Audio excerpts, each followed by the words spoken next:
बारामतीच्या सगळ्या मतदारांनाही विनंती आहे, आपल्यापैकी प्रत्येकाला माहिती आहे की वहिनी निवडून येणार आहेत, पण माहिती असल्यामुळे जर आपण या ठिकाणी मतदानाला जाऊन आपली मतदान रूपी आहुती ही दादांच्या स्मृतीला दिली नाही तर आपण करंटे ठरू.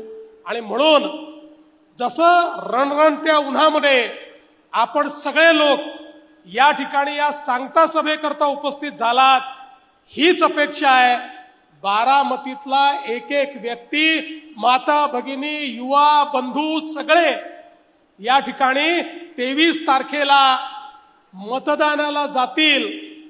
आणि आजपर्यंत बारामतीमध्ये महाराष्ट्रातले रेकॉर्ड हे दादा करत होते, दादांच्या पश्चात वहिनींचा रेकॉर्ड हा आता बारामतीकरांना या ठिकाणी करून दाखवायचा आहे.